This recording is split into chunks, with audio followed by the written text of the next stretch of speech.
In the automotive world, there are street cars and there are race cars. And then there's this, the Acura NSX. A super performing street car developed with a clear intent to go racing. So when it came time to enter the GT3 ranks, transforming the NSX into a pure racer didn't force Acura back to the drawing board. In fact, the NSX GT3 Evo's space frame and engine internals are identical to those of the road-going car, meaning they're also built in the same factories. Better yet, you can also purchase both.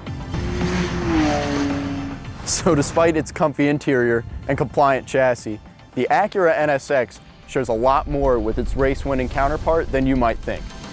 Let's see how they stack up.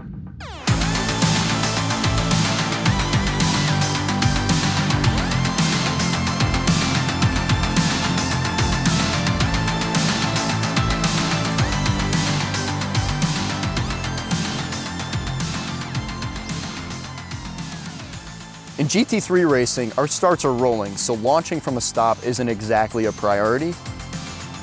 As you can imagine, the NSX's extra torque, 9-speed dual-clutch transmission, all-wheel drive system, and launch control will definitely give it the upper hand in a drag race.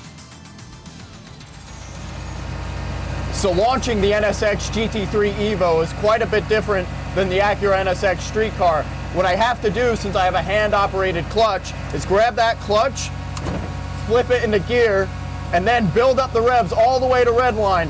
Once I'm on the rev limiter, I dump this clutch and away we go.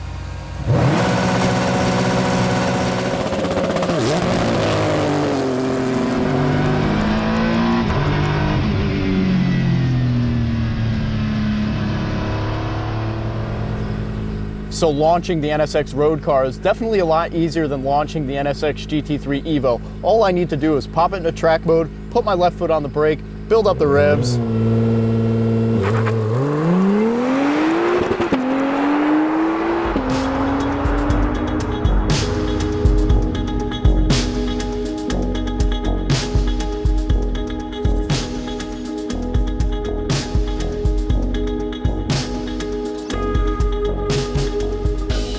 The NSX I'm driving today is fitted with the optional carbon ceramic brake package, which can much better withstand the intense heat of racing conditions. Unfortunately, due to GT3 rules, the Evo has to make do with conventional iron brake rotors. Then again, the GT3 does receive a little more direct airflow to its brakes through these cooling ducts. We have slightly larger front rotors, slightly smaller rear rotors. That size difference really doesn't mean anything. These brakes don't need to last a very long time. Those do.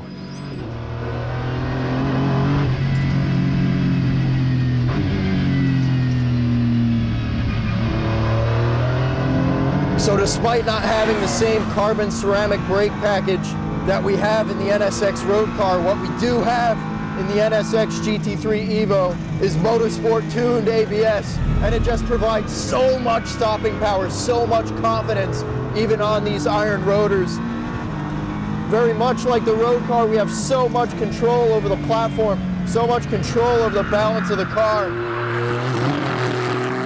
But it's really a shame that, as per GT3 regulations, we're not allowed to have those carbon ceramic brakes. But even despite that, Acura has done a phenomenal job of creating a really, really confidence-inspiring package. When you put that, along with this bespoke suspension system all together, what we have is a package that's unbelievably difficult to beat.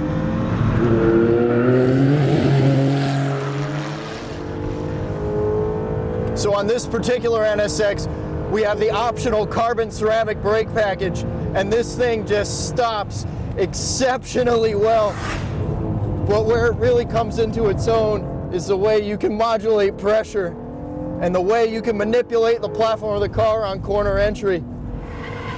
It makes anybody look like a superhero. It's unbelievable to drive with. Also, what's working underneath us the whole time here is this hybrid electric system. And that additional stopping power, that additional engine braking that we receive from the hybrid unit just helps so much with that initial deceleration. So much control given to the driver.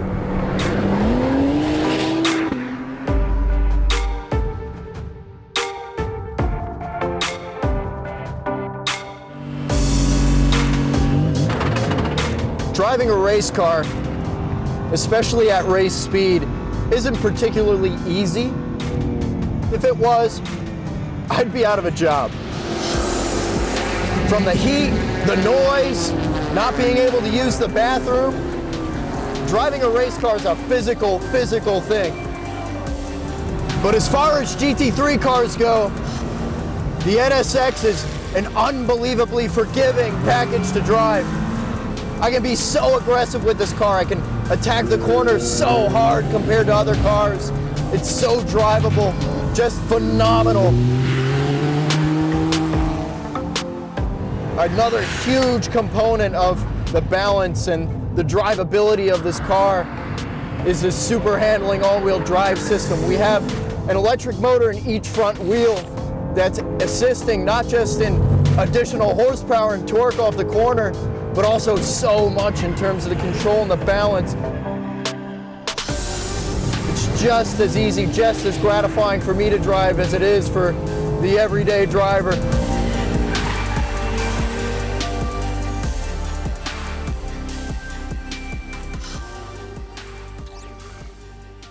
All right, so here's the moment that we've all been waiting for. We're gonna compare lap times between the NSX Street Car and the NSX GT3 Evo around a racetrack. Now, obviously, the NSX GT3 Evo is gonna be a lot faster than any other road car you're ever gonna put around a racetrack. But before we dive into just how much faster it is, we're gonna take a closer look as to what makes this NSX GT3 Evo so fast and so incredibly efficient around the racetrack.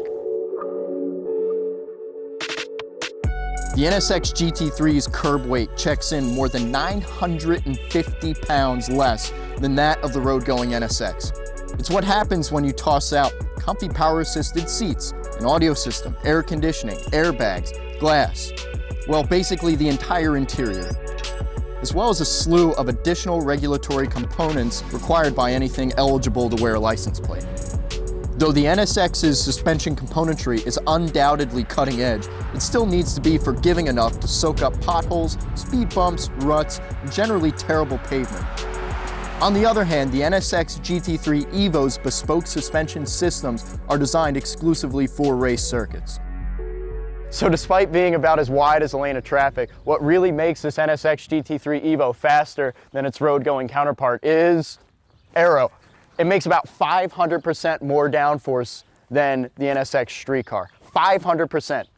So with that expectation in mind, let's see what that translates to in terms of lap times on the stopwatch.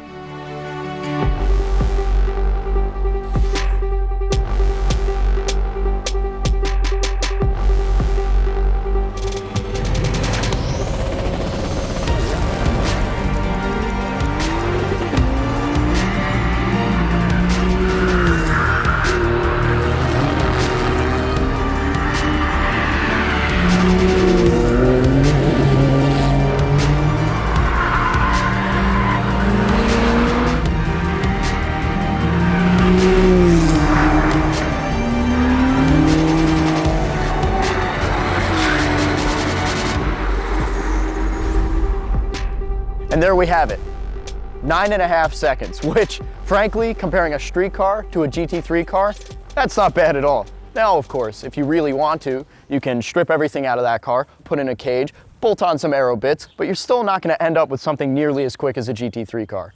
It won't be road legal, and you can't take it through the drive-thru anyway. Now that we know about that undeniable DNA link between the GT3 and the NSX Street Car, we're gonna level the playing field the only way that we know how. A Le Mans start.